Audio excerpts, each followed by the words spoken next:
Tunapokuwa katika utengenezaji wa sabuni za miche, muhimu sana tuwe na soap mold kama hii inavyoonekana. Hili ni boksi maalum ambalo hutumika kubebea mkorogo kwa ajili ya kugandishia kabla sabuni haikuweza kuganda vizuri. Karibu sana kwenye ujasiriamali.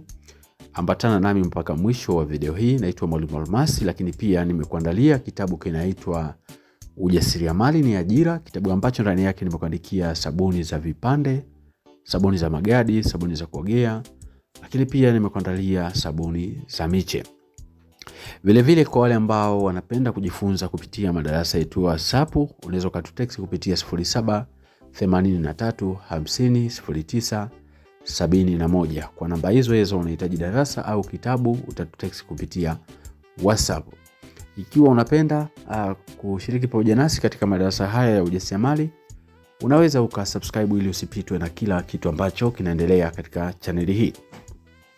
Msikilizaji, boksi kama hili linavyoonekana, hili hutumika mara nyingi katika kuhifadhia mkorogo wakati bado haujaganda, lakini ndani yake lazima utandike nailoni kwa sababu kuna mipenyo midogo ambayo ikiwa hautatandika nailoni, basi hilo boksi linaweza likavuja mkorogo na ukapata hasara. Kwa hiyo ni vizuri sana kuzingatia hilo jambo.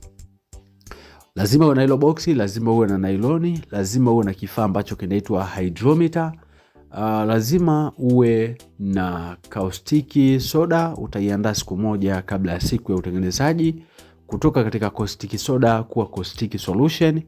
Baada ya siku moja kupita au masaa 24 kupita, basi utaipima kwa kutumia hydrometer kwa ajili ya kuhakiki kipimo ambacho kinatakiwa kutumika katika utengenezaji wa sabuni husika.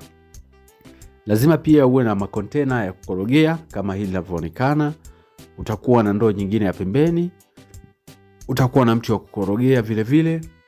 Baada ya hapo utakuwa na uwezo wa kuzalisha sabuni yako. Malighafi kubwa ambayo inatumika zaidi katika utengenezaji wa sabuni hizi za miche pamoja na vipande ni mafuta yenye asili ya kuganda. Na mafuta mazuri ambayo tunapenda kuyatumia zaidi ni mafuta ya mise au mafuta ya mbosa. Mafuta haya mara nyingi yanapatikana Kigoma, yanapatikana Morogoro, lakini vile vile yanapatikana mkoani Mbeya. Kwa hiyo baada ya kuwa na hivyo vitu, utaweza kuzalisha sabuni yako, na baada ya hapo ikisha kuganda unaweza kutoa silesi kama hizi siku ya pili yake.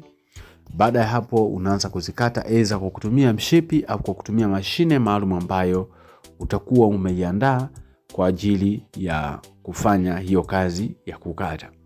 Baada ya kukata miche yako ikikamilika, hatua nyingine ambayo inafuata ni kuweka chapa ya mzalishaji au chapa ya mtengenezaji. Ni vizuri sana sabuni yako ikawa na nembo ya mzalishaji kwa sababu sabuni inaweza kaenda sokoni na ikafanya vizuri sana. Kwa hiyo ni muhimu sana watu waitambue kwamba ni sabuni ya nani, na kwako wewe pia ni faida kwa sababu ikiwa kama watumiaji wataipenda, itakuwa rahisi pia kuitamka na kuitafuta siku ambayo inafuata.